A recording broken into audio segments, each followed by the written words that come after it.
Snow fell like whispers that forgot where they began. The train had long since hissed away into the white distance, leaving behind only smoke and silence. A pony stood at the edge of the small frontier station, her shawl soaked through, her hands trembling around its frayed ends. The wind carried with it a sound, half sigh, half prayer, and for a moment she thought it might be her own voice echoing back to her. Then she realized it was only the creak of the telegraph wires above, humming to no one. She was 23 and already weary of faces that looked through her. Her boots were too thin for the cold, her cheeks raw from the wind's cruel affection. Someone in town had called her pretty enough for a feathered girl, and the echo of that laughter had stayed like a bruise behind her ribs. When she finally spoke, her words broke the stillness like brittle glass. "I ain't pretty, sir," she murmured, though there was no one near enough to answer. Maybe she said it to the drifting snow, maybe to the memory of every door that had closed before her. The world around her seemed to listen anyway. A horse whinnied softly somewhere beyond the station fence. She turned. Out from the veil of falling white rode a man wrapped in a weathered duster, hat brim low, horse steaming beneath him. The stranger reined in beside her, the smell of leather and cold earth curling in the air. He had the kind of silence that filled a space rather than emptied it. He studied her for a long moment, his eyes the muted gray of far-off thunderclouds. "You're coming with me," he said finally, his voice quiet, almost unsure. A pony gave a short, breathless laugh. "You don't even know who I am." "I don't got to," he said.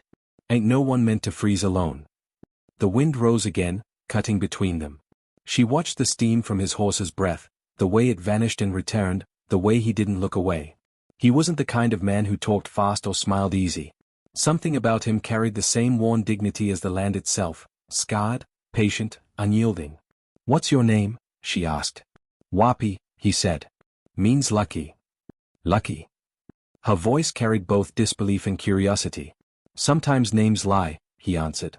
The corner of his mouth twitched like a ghost of humor. "Yours?" "A pony." He nodded as if the word meant something sacred. "Butterfly," he murmured, tasting it. She hesitated. The storm thickened around them, each flake a slow-motion fall of time. Somewhere behind her, the telegraph wires moaned again, a lonely sound that pressed against her chest. She didn't move. "I got nowhere to go," she said at last. "Then it's the same as me," he replied, and reached down a gloved hand. She looked at it for a long time. The snow gathered on his hat brim, melted in the warmth of his horse's breath. When she finally placed her hand in his grip was firm but careful, as though he knew how easily a person could break without meaning to. They rode through the storm together, no words between them. The land was a ghost, white hills blurring into white sky, the world stripped of color and sound. The horse's hooves sank deep into the drifts, rhythm steady as a heartbeat. Hours passed in silence. The cold bit at a pony's face until she couldn't tell if the wet on her cheeks was snowmelt or tears. Each time she thought she might ask where they were going, she looked at Wapi and saw the same question mirrored back at her, unspoken. They weren't heading toward anything in particular, only away from where they had been. When the wind howled too fiercely, Wapi leaned back and shouted over the storm, "There's a line shack ahead. We'll stop there." His voice was nearly stolen by the wind, but she nodded anyway. The shack was a tired skeleton of wood half buried in snow, its door hanging crooked. Inside, the air smelled of dust, ash, and old tobacco. Wapi dismounted, led the horse inside the lean-to, then knelt to coax life from a forgotten stove. The flint struck, once, twice, then a spark caught, and light bloomed. The fire painted his face in gold and shadow. He glanced at her, the question silent in his eyes, "Are you all right?" She nodded, though she wasn't sure. Her limbs were numb, but something in her chest had started to thaw. He shrugged off his coat and draped it over her shoulders without ceremony. She wanted to protest but didn't. The weight of it, warm, heavy, smelling faintly of pine and horse, felt like a strange kind of safety. "You don't have to," she whispered. "I know." For a long time, only the fire spoke. Outside, the wind keened around the eaves like an old song. She watched him as he fixed the fire, his movements deliberate, gentle. Every time he turned a piece of wood, she saw the patience of a man used to mending more than breaking. There was something steady in him, and she found herself wanting to know how long it had taken to build that steadiness, how much had been lost along the way. "What were you doing on that train?" he asked at last. "Looking for work." She hesitated. "Didn't find any." He nodded as though he'd expected no other answer. "I know that kind of luck." Her eyes lifted to his. "You said your name means lucky." He smiled faintly, staring into the flames. Maybe I just keep surviving. Maybe that's all luck is. His words sank into her, settling beside old hurts she thought she'd forgotten.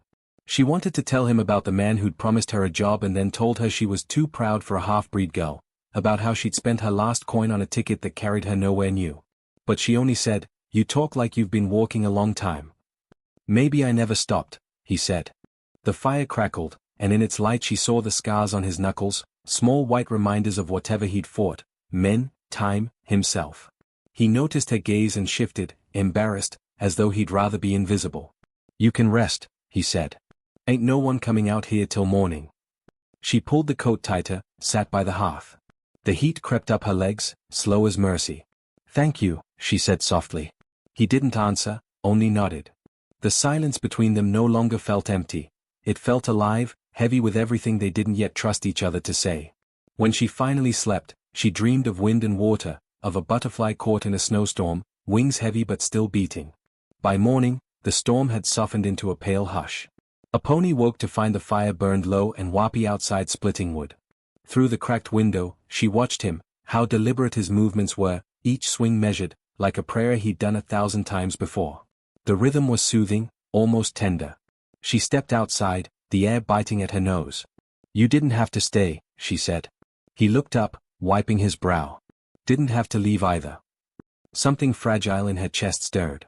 She watched the mist of his breath fade into the morning air. He looked like he belonged to the cold but wasn't claimed by it. When he set the axe aside, she reached into her pack and offered him a tin of coffee grounds. "Here," she said. "It's all I got." He hesitated before taking it, as if the act of receiving was harder than giving. "Appreciate it," he said.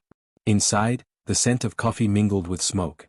They sat close to the stove, sharing the same chipped mug, trading warmth with each slow sip. It was then that the sound of hooves broke the quiet. A figure approached from the ridge, a man on a bay horse, face hidden beneath a slicker hat. He dismounted outside, boots crunching in the frost. "You seen a red-skinned girl pass through here?" he called out, voice sharp with disdain. "Run off from work she didn't earn." Aponi froze. The taste of fear returned, bitter as the coffee. She started to speak, but Wapi was already standing, stepping between her and the door. "No one here by that name," he said, calm but solid. The man sneered. "She's trouble. Best you don't get mixed." "Then you best move on," Wapi replied. For a long breath, the rider looked ready to argue. But there was something in Wapi's stillness, a quiet, certain authority, that made him think better of it. He spat into the snow, mounted, and rode off.